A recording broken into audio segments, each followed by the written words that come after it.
côté, l'Afrique est mal partie. C'est lui qui l'a dit, je ne me rappelle pas très bien. En fait, je reviens sur ça parce que c'est comme une sorte de prophétie, comme vous avez dit, qui se réalise.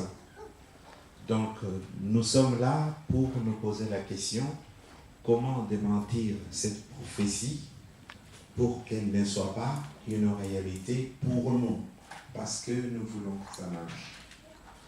Et en fait, j'ai relevé dans l'expérience du monsieur, il a souligné un mot qui est tout à fait très très important, et c'est la base même du tout. Il a dit la confiance.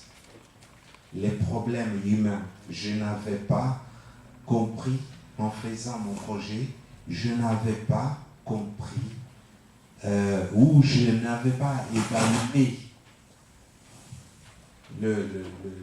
donc je n'avais pas évalué la dimension humaine du problème.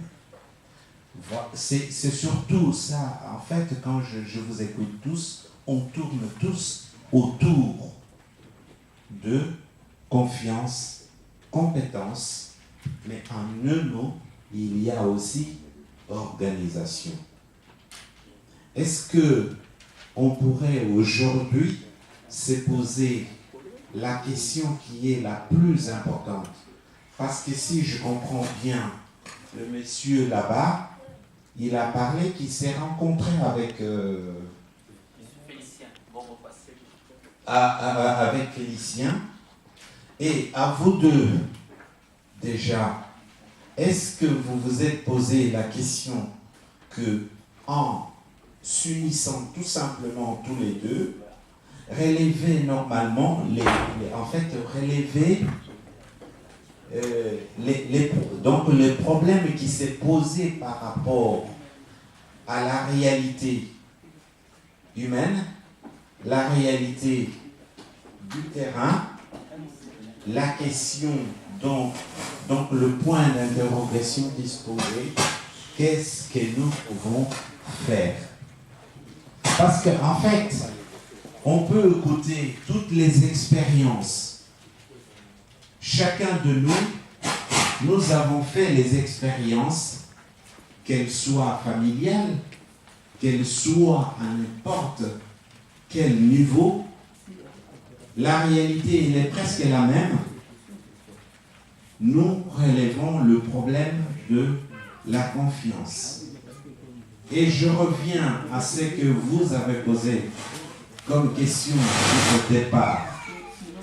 La question c'était, si les autres arrivent, pourquoi pas nous? Justement, c'est ça la question. Parce qu'en fait, nous n'avons pas les problèmes techniques. Je pense que ce sont des problèmes secondaires qui ne peuvent être résolus que lorsque la confiance règne entre les êtres. Aujourd'hui, n'importe quel Congolais qui est dans cette salle sait aussi très bien que s'il investit dans un projet, d'abord, il a un problème de confiance, que ça soit dans le cercle familial et autour. Alors, vous, parce que vous avez eu l'idée de nous réunir ici, présents, je vous pose aussi cette question. Quels sont les éléments, quelles sont les idées que vous pouvez donner à ces problèmes qui est normalement fondamental? Je vous remercie. Très bien, merci. En tout cas, l'intervention était très intéressante pour dire que vous êtes dans les trois fils non pas notre réflexion, mais ces groupes de travail qu'on a envie de mettre en place. Parce que la question de la confiance, vous savez, ça m'a été posé cette question, la confiance. Tiens, le monsieur qui est là, est-ce que j'ai confiance en lui? Je ne sais pas si j'ai confiance en lui, c'est pas par sa tête, mais est-ce qu'on a des éléments de base ou est-ce qu'on a des corpus communs qui nous permettent de travailler ensemble? Par exemple, quelqu'un qui vous demande, vous donnez peut-être une voiture à gérer à votre frère, qui n'arrive pas à vous envoyer des relevés des comptes, bah, est-ce que vous pouvez avoir confiance ou pas? Or ici, quand on fait du business, c'est un rapport, si je comprends bien. Donc c'est pour ça que je vais demander à Guido de poursuivre et on va revenir sur cette conversation. Parce que Val va intervenir là-dessus sur exactement les outils qu'on peut mettre en place. Alors, je reviens deux secondes au monsieur pour parler, pour répondre un peu à cette histoire de confiance. Vous savez, je pense que la confiance, c'est d'abord la compétence. Il ne peut y avoir confiance que quand la personne que vous avez en face de vous a une compétence capable de gérer ce que vous mettez en place. Et ce qui se passe aujourd'hui, pour revenir juste deux parenthèses sur le projet à la vite fait, c'est que au pays, on commence à faire confiance à nos frères parce que c'est d'abord nos frères.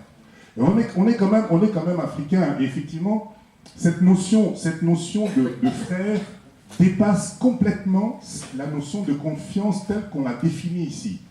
Mais moi, je reste, c'est pour ça que dans ma deuxième partie d'exposé, je pense qu'en définissant une trame, on peut, même si c'est son frère en face, arriver à établir la confiance.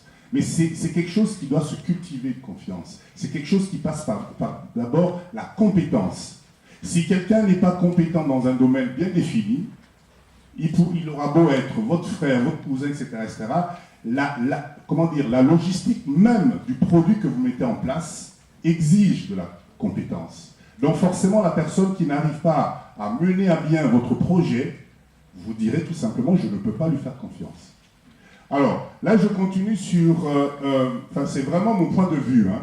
J'ai intitulé ma deuxième partie, « Réussir une affaire au Congo, c'est possible ». C'est possible, mais il faut se donner une trame. Donc, attention, ce que je vous donne et ce que je démontre aujourd'hui comme trame, c'est mon expérience personnelle. J'insiste là-dessus. Vous adaptez toujours par rapport à vos projets, mais vous allez voir, et j'espère ensemble qu'on est capable de réaliser quelque chose de positif. Alors, on va commencer par ce que j'ai appelé le titre... Vas-y. Le temps que... Voilà. Merci. Très bien. Parfait. Le projet planifié. Alors, le projet planifié, c'est le projet que moi j'appelle un projet à long terme. Un projet qu'on prend le temps de mûrir pour essayer de mettre la totalité des chances de son côté pour qu'on puisse y arriver. La première chose qui compte, effectivement, c'est ce que j'ai appelé la bonne idée. Attention, attention, quel que soit le projet que vous avez, quelle que soit l'idée que vous avez, il faut défendre cette idée-là. Mais défendre cette idée-là, c'est de se poser les bonnes questions et surtout ne pas rêver dans le vide. C'est-à-dire quoi? Une bonne idée, ça peut être, tiens, aujourd'hui à Kinshasa, je voudrais monter une entreprise de nettoyage, par exemple. C'est une bonne idée. Mais c'est une bonne idée à l'instant T où on se donne et on se dit cette idée-là. Mais est-ce qu'arriver à Kinshasa, au pays, cette idée-là de nettoyage va fonctionner ou pas? D'accord? Donc, une bonne idée pour moi, c'est le temps qu'on va prendre à mettre en place son projet. Et surtout, découpez-moi cette idée en tout petits morceaux d'idées et vous allez voir que une fois que vous allez petit à petit rassembler la totalité de vos idées, vous allez avancer tranquillement dans votre projet. Ok? La deuxième chose, c'est ce que j'ai appelé moi la cible. Le Congo, c'est un grand pays. Il n'y a pas que Kinshasa. Le Congo, c'est énorme. C'est un pays qui fait, vous savez, 4 fois la France. Donc, on a quand même la possibilité de cibler son public. Il faut savoir à qui on va vendre le produit. Il faut savoir quelle est la partie de la population qui sera intéressée par notre produit. Il n'y a que comme ça qu'on va petit à petit arriver à mettre en place un projet qui va tenir la route. Donc, troisième partie, le marché. Alors attention sur le marché, ne me confondez pas le marché tel qu'on